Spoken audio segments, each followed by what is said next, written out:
कशात मंडळी मजेत ना? हो आम्ही पण मजेत. चला माझ्यासोबत अक्का तुम्हाला शेत दाखवते. हा आमचं आंब्याचं झाड आहे. थोड्याच लांब आमचं चिंचेचं झाड आहे.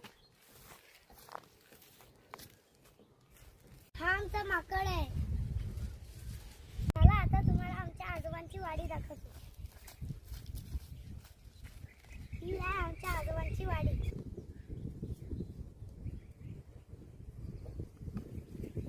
आमच्या आजोबांच्या वाडीतला अननस आहे.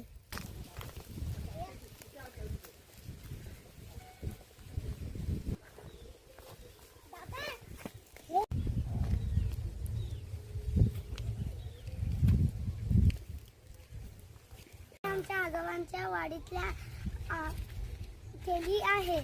हे दाखवा. हे बघा. हे आमच्या आजोबांच्या वाडीतले चणे आहे. हे मूग आहे. स्टार्ट. हे आमच्या आजोबांच्या वाडीतले फुलं आहे. स्टार्ट. हे आमच्या आजोबांच्या वाडीतले कांदे आहे. हे आमचा बाग आहे. स्टार्ट. हा ऊसाचा बाग आहे. मी आता तुम्हाला ऊस दाखवते. हे आहे ऊस. ऊसाचं झाडाजवळ लिंबाचं झाड आहे. हे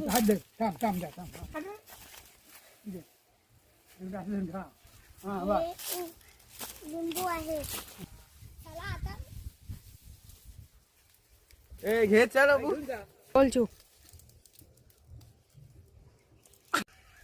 बाय बाय आजोबा, तुम्ही आम्हाला ऊस खायला दिला. चला मी आता तुम्हाला ऊस खाऊन दाखवते. चला आता मंडळी तुम्हाला मी बदामाचं झाड दाखवतो.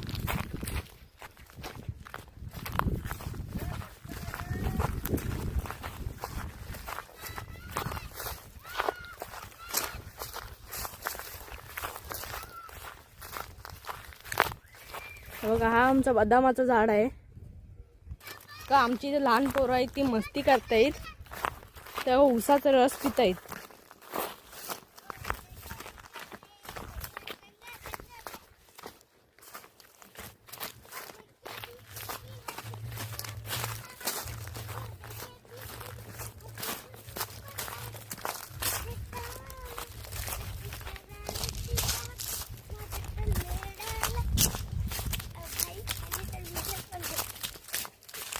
ही आमची चिऊ आहे. चला मंडळी आता मी तुम्हाला ऊस खाऊन दाखवते. काय बोलू थांब काय बोलता. आमच्या बाजूला कंकेश्वरचा देऊळ आहे, डोंगर आहे. बघा हा आमच्या इथला कंकेश्वरचं देऊळ आहे. आता आपण बघूया कंकेश्वरचं देऊळ.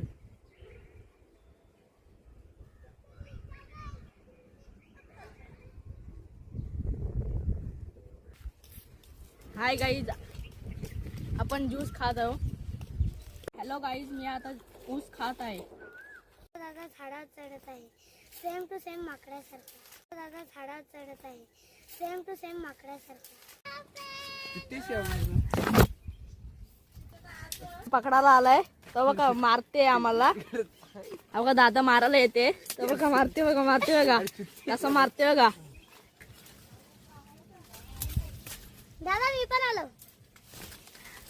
ही बघा चिऊ पण आली बघा. बाटला मारते बघा आम्हाला. तू फोन मारते फोन दे बोलते बघा मारते. आमची आजी म्हातारी झाली आहे तरी शेतात सकाळपासून काम करीत आहे. सकाळपासून एवढा काम करत आहे. आता झालंच पण आहे. आता ही बघा आमची आजी, ही आता गवत काढीत आहे. हे आमच्या घोड्याचे पेढे आहेत. मोठी आग पेटली आहे. आमची आजी आलेली आहे आता पाठी घेऊन. पाठी पण दाखवते.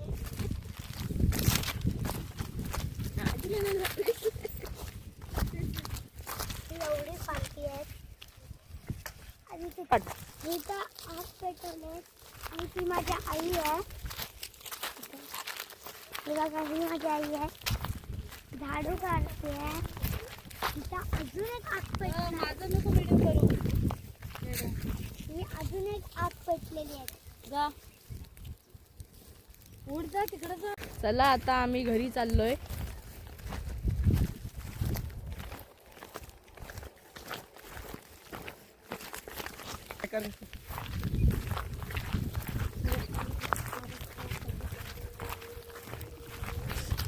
आता मगाशी आम्ही जांभूळ दाखवली ती ही आमची जांभूळ आहे.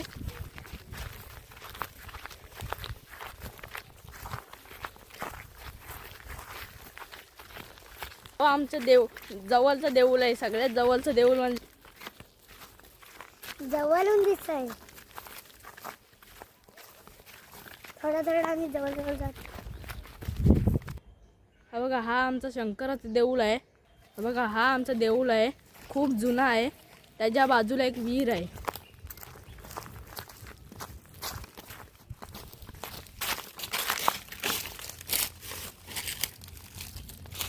देवळाचा हा आमच्या देवळासमोरचा नंदी बैल दिसतोय तुम्हाला.